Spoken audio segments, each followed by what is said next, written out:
이렇게 시작합니다. 더 큰 은혜를 주시나니. 근데 뭐 앞에 보면 세상과 벗되고자 하는 자는 하나님과 원수가 된다. 왜 세상과 벗되고 할까요? 뭔가 좀 채워지려고, 뭔가 좀 이렇게 인정도 받고, 좀 재미도 있고, 또 좀 뭔가 새로운 걸 경험도 하고, 다 그래서 세상과 벗되는 거 아니겠습니까? 뭐 세상이 힘든데 벗되고 하는 사람 누가 있겠어요? 그죠? 세상이 십자가인데 벗되고 사는 누가 있겠습니까? 거기 가면 재미도 있고, 또 남이 알아주기도 하고, 또 뭐 좀 유익도 있고, 또 내 어떤 욕망이 있는데 그게 채워지는 것이 있기 때문에 그런 겁니다. 그런데 실제로 그거 갖고는 안 된다는 겁니다. 우리에게 뭐가 더 필요하다고요? 더 큰 은혜가 있다는 거예요. 그러니까 갈증이 정말 해갈되는 게 있는가 하면 어떤 거는요, 계속 그거에 종이 돼가지고 계속 중독이 돼가지고 그걸 끌려다니는 경우도 있어요. 근데 은혜라는 거는 참 이상한 거. 정말 깊은 곳에 만족을 주면서도 어떻게 됩니까? 참 평안하게 하면서도 또 겸손하게 하는 게 이게 은혜입니다. 은혜는 참 다릅니다. 그래서 은혜 받으면요, 정말 마음이 넓어집니다. 다 좀 이렇게 사랑하고 싶고. 그 은혜가 얼마나 우리에게 정말 필요한 게 우리에게 은혜인 거죠. 누가 좀 알아주고 뭐 그런 게 아니라 정말 필요한 게 은혜입니다. 이게 더 큰 은혜라는 말은, 이 말은 뭐냐면, 우리에게는 하나님의 큰 은혜를 우리가 이미 받았습니다. 그게 선택받은 게 은혜고, 성령께서 우리 안에 내주하시는 게 은혜고, 근데 뭡니까? 여기에 또 은혜가 더해진다는 거예요.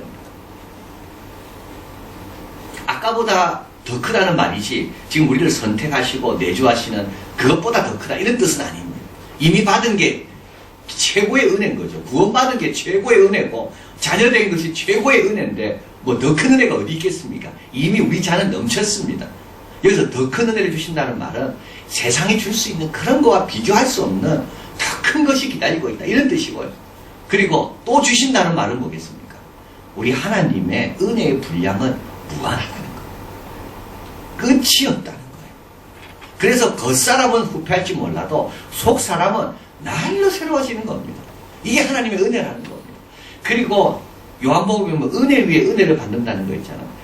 은혜를 받아야 이미 받은 은혜가 은혜인 줄 또 아는 겁니다. 사람은 자기가 받은 은혜를 많이 모르거든요.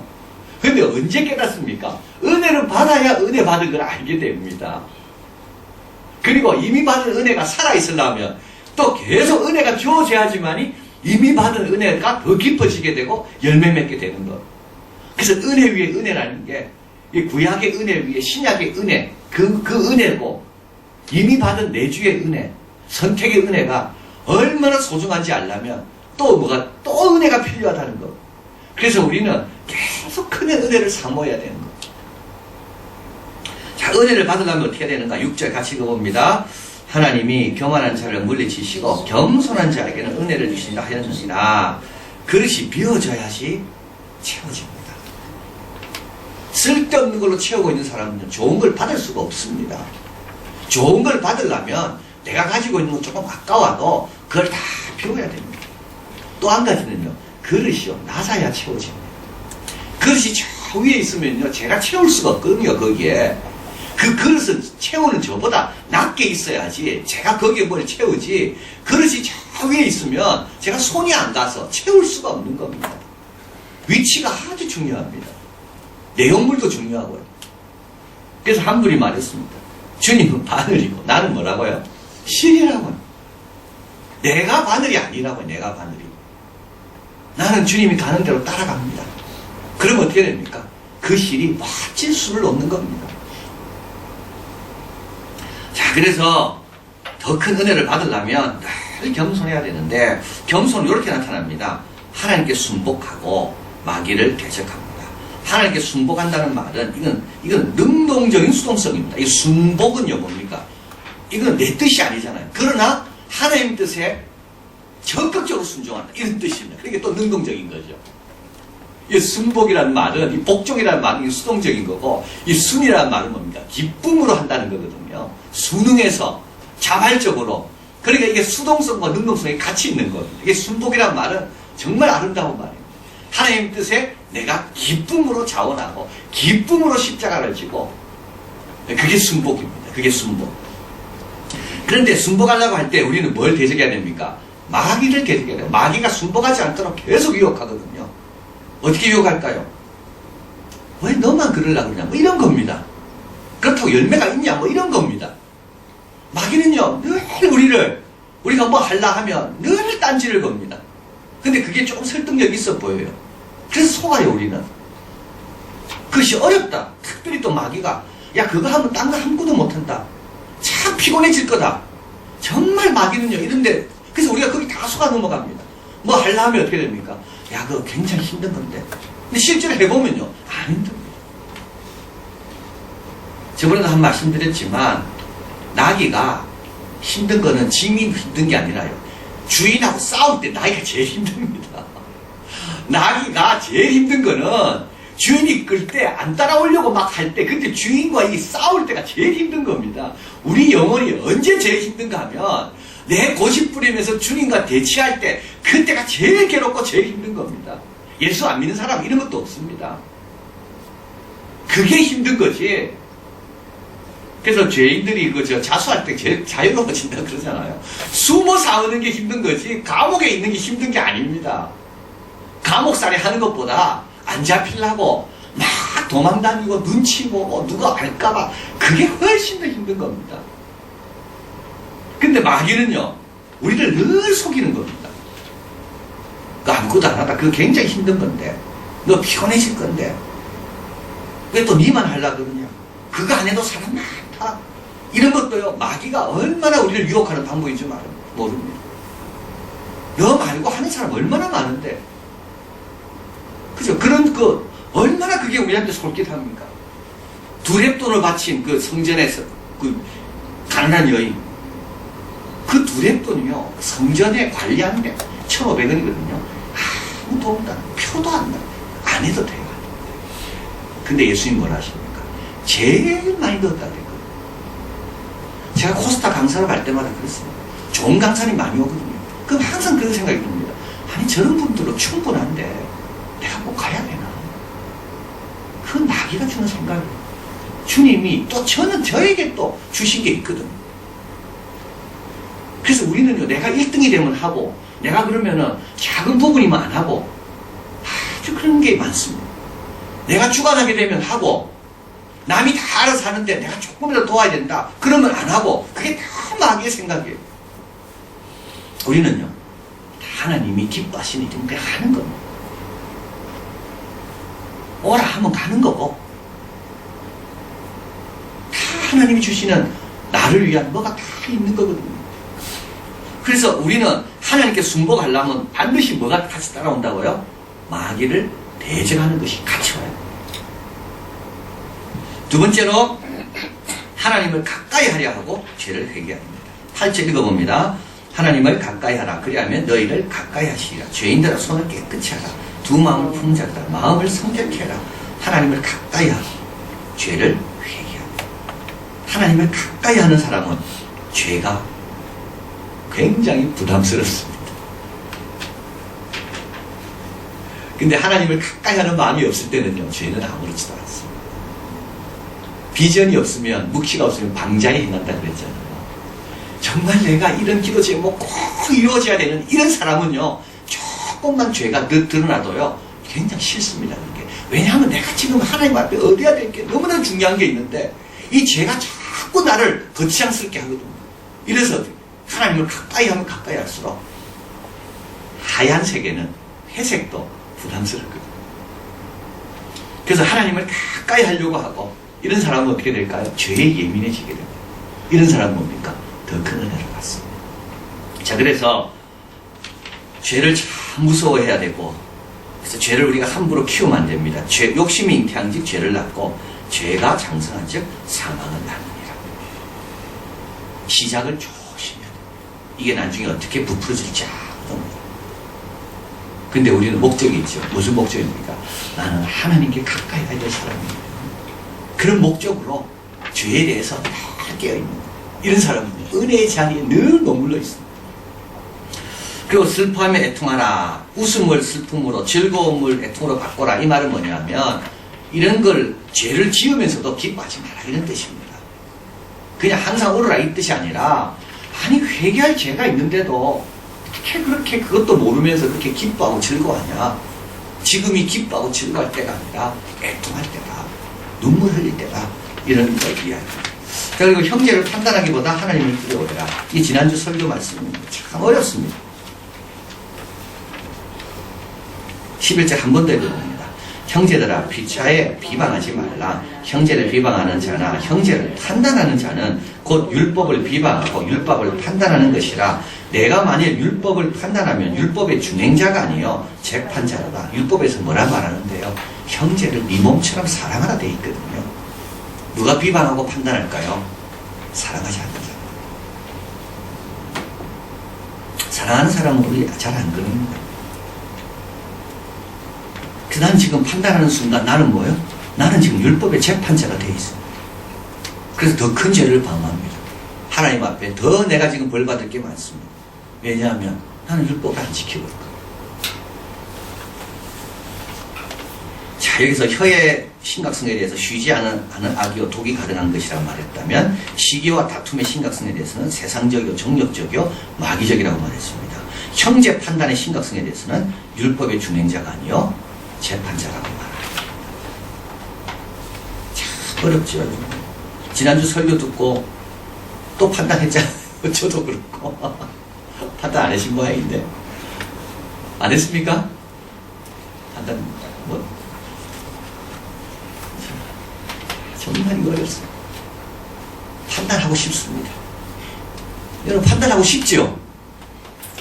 안 하고 싶습니까? 판단하고 싶습니다. 우리는 그게 죄의 본성이 있어가지고요, 남을 그렇게 판단해야 내 마음이 편합니다. 남을 그렇게 딱 단정 짓고 꼬리표를 딱 붙여야지 어떻게 됩니까? 내가 좀 편해져요. 내가 그게 우리의 죄의 본성, 그게 죄를 갖고 있기 때문에 그런 거예요. 근데 형제를 판단하면 은혜는 못 받습니다. 그거 다 주님께 맡기고 하나님이 나를 판단할까? 그걸 늘 생각하라 이 말이죠. 12절 같이 읽어봅니다. 입법자와 재판자는 오직 하나이시니 능히 구원하시기도 하고 멸하시기도 하느니라. 너희는 누구간데 이웃을 판단하노라.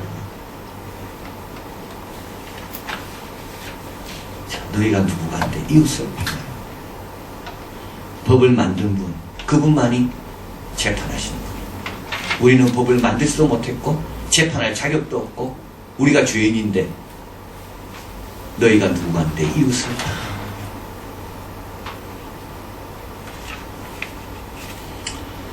자, 판단하는 자는 보통 요 세 가지 같은 경우에라고 저는 생각이 듭니다. 다 안다고 생각해서 판단하고요, 자기는 죄가 없다고 생각해서 판단합니다. 그리고 세 번째는 뭐라고요? 한가로워서요. 여러분 진짜 힘들어 보십시오. 난 판단하는가? 판단 안 합니다. 진짜 중요하고 심각하고 정말 긴급한 기도 제목이 있다. 난 판단 안 합니다. 우리가 판단한다는 말은 뭡니까? 다윗과 같습니다. 지금 싸우지 않고, 영적인 싸움에 싸우지 않고 내가 한가히 지내고 있다는 것. 참 조심해야 됩니다. 이게 지금 나의 영적 형편을 이야기하는 거죠. 내가 깨어서 낮은 위치에서 오늘도 은혜 안 주시면 내가 어떻게 살 수 있을까? 그런 자의 위치에서 벗어났다는 게 이게 판단. 그래서 이게 입법자예요. 재판자의 위치에 올라가 있는 거. 이런 사람은 은혜를 못 받는다. 은혜 받으려면 어떻게 하라고요? 하나님을 늘 두려워하고 주가 나를 살피면 주 앞에 누가 서겠습니까? 늘 그렇게 겸손하게. 그리고 하나님의 하시가 되는 거예요. 하나님의 하시가 되는 거예요. 제가 그때 에콰도르 가서 이것도 한번 말씀드린 적이 있는데 선교사님이 그런 말 하시더라고요. 처음 4년 동안 선교지 가서 얼마나 힘들었는지 저는 안식년 다음에 돌아가기 싫었다. 되는 것마다 안 되니까. 아무리 노력해도 안 되니까. 열매도 없고 병도 얻었고 안 되니까. 그래서 성경이 다시 돌아가기 싫었대. 정말 두려웠대. 근데 돌아가서 사역하는데 또 그때는 또 얼마나 잘 되는지. 뭐가 이게 자기를 이끌고 가는 것처럼, 자기가 밀려가지고 하는 것처럼. 그래서 그분이 깨달았다는 거. 내가 하는 게 아니고. 내가 하는 게 아니고. 판단하지 마. 내가 하는 게 아니고. 하나님께 다 맡기고. 그래야지 피도 도와줄 수가 있는 거. 내 눈에 들보에 관심이 많고 고민이 많아야지 남의 작은 것도 조심스럽게 긍휼히 여기는 마음으로 도와줄 수가 있는 거지. 그렇지 않으면 전혀 도움이 안 됩니다. 자, 그리고 인간의 한계를 알면서 주 뜻대로 행하는 자입니다. 들으라, 너희 중에 말하기를 오늘이나 내일이나 우리가 아무 도시에 가서 1년을 유하며 장사하여 일을 보리라 하는 자들아. 14절 읽어봅니다. 내일을 너희가 알지 못하는도다. 너희 생명이 무엇이냐? 너희는 잠깐 보이다가 없어지는 안개니라. 잠깐 보이다가 없어지는 안개입니다. 내일도 알지 못합니다. 내일 어떻게 알아요, 우리가? 내일을 모릅니다. 염려할 필요도 없어요, 그러니까. 내일 좋은 일이 날지도 모르니까. 내일 염려 내일 하면 되는 거고. 내일을 알지 못한다. 너희 생명이 무엇이냐? 잠깐 보이다가 없어지는 안개입니다. 안개, 너무 약한 존재, 막아낼 수가 없습니다. 자, 15절. 그러나 또 이게 이제 좋은 말씀이 나오죠. 같이 읽어봅니다. 너희가 도리어 말하기를 주의 뜻이면 우리가 살기도 하고 이것저것을 하리라 할 것이거늘. 그렇다고 또 비관적으로 살 필요는 없다는 겁니다. 주님의 약속 붙들고 이것저것 힘든 거든 쉬운 거든 어려운 거든 과감하게 믿음으로 또 살아가는 겁니다. 자, 그러면서 선을 행할 줄 알고도 행치 아니하면 죄라고 이야기합니다. 두 종류의 죄가 있는데요. 선한 것을 불이행하는 죄입니다. 선한 것을 알면서도 행하지 않는 것도 죄고, 또 이행의 죄, 악한 것을 행하는 것도 죄입니다. 그러니까 못하는 거야 뭐 어떻게 하겠어요. 주님께서는 그거는 원하지 않고 그거 갖고 책망하지 않습니다. 내가 할 수 있는데 안 하는 거. 그게 뭐라고요? 그게 불이행의 죄입니다. 선을 행할 줄 알고도 행하지 않는 거. 이 말은 뭡니까? 이것저것 주의 뜻이면 이것저것 해야 되는데 이때 어떻게 해요? 행하지 않는 거. 이게 죄라는 거. 또 이행의 죄는 뭡니까? 교만하는 거, 판단하는 거. 이런 거는 하지 말아야 되는데 하는 게 죄라는 거. 자, 다시 결론입니다. 같이 읽어봅니다. 10절. 이거 반복해서 지금 이야기하는 거죠. 같이 읽어봅니다. 주 앞에서 낮추라. 그리하면 주께서 너희를 높이시리라. 우리가 할 일은 낮추는 거고 주님이 하시는 거는요, 주님이 높이십니다. 여러분 너무 높아지려 하지 마시고 우리가 할 일은 뭡니까? 낮추는 거 자꾸 하는 겁니다. 낮추는 거, 그게 우리가 할 일입니다. 높이는 건 내가 할 일이 아닙니다. 주님은 우리를 높이십니다. 그 헤로도투스가 적은 역사에 보면 크세르크세크라는 왕이 나옵니다. 이게 이제 우리 성경에는 다리우스 왕의 아들인데요. 우리 성경에는 아하수에로 왕입니다. 그래서 에스더 모르드게가 나오는, 그래서 그 페르시아가 아주 번성했을 때 그 왕이 크세르크세크인데 그게 또 그 나라 말로 하면 또 아하수에로가 됩니다. 근데 이 사람이 그 유명한 살라미스 해전이라는 이제 그 해전을 하게 되는데 그것을 피하게 됩니다. 그런데 이제 그리스를 치러 가게 돼요. 그래서 사방의 제국의 속국들이 군인들을 다 모아가지고 그래서 한 몇 명 정도, 170만 명 정도의 군인이 되었다고 합니다. 근데 실제로 한 30만이라고 하는데요. 뭘 데리고 이제 그리스 땅에 착 들어갑니다. 그랬는데 갑자기 자기가 딱 서서 보니까 막 배도 있고 막 육군도 있고 막 기마병도 있고 막 쫙 있거든요. 35만 명이 쫙 도열해 있으니까 얼마나 기분이 좋겠습니까? 그걸 다 보다가 이 사람이 크세르크세크가 막 울어버려요. 왜 우는가 하면, 야, 이런 것들을 내가 경험할 수 있는 게 너무 인생은 짧다는 거예요. 내가 영원히 살았으면 좋겠는데. 근데 그 사람이 유명한 말도 하긴 했습니다. 어떤 말이냐면, 우리의 마음은 귀에 있다고 했어요. 뭘 듣냐에 따라 달라지거든요. 마음은 여기 있지 않고 마음은 귀에 있다. 잘 듣는 게 중요한데, 그래서 그 사람이 그 대군을 쫙 도열한 걸 보고 바닷가에는 쫙 함대들이 600척이 쫙 있는 걸 보고 너무 감동이 돼가지고, 야, 너무 뿌듯한 겁니다. 뿌듯한 순간에, 야, 이거를 내가 영원히 못 누린다는 게, 100년 이상 못 산다는 게 너무 슬프구나 이러면서 눈물을 흘리는데, 그 전쟁에서 완전히 패해가지고 결국 수상궁에 가서 숨어 살다가 인생을 끝내게 돼요. 참 그런 거 조심해야 될 것 같아요. 정말 그렇습니다. 여러분 자식이 잘 될 때요, 너무 자랑하지 마세요. 조심하세요. 이제 내 인생 와, 행복이 시작되는구나. 절대 그러지 마세요. 그렇다고 또 뭐가 어려울 때 또 절대 그럴 필요도 없는 거예요. 우리가 할 일은 뭐라고요? 주 앞에서 낮추면 되는 거예요. 우리가 할 일은 주님 앞에 낮추면 돼요. 힘들어도 주님 앞에 낮추면 되고, 잘 될 때도 주님 앞에 낮추면 되고, 그럼 어떻게 됩니까?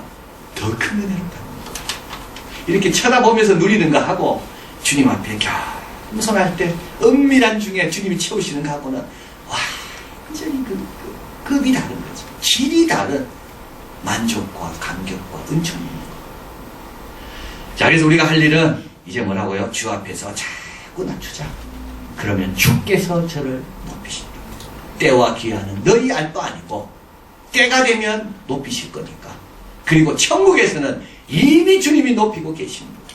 저 겸손한 내 종을 봐라. 저 순복하는 내 종을 봐라. 주님은 이미 높이고 계시고, 우리가 할 일은 주 앞에서 계속 낮추고. 기도하겠습니다.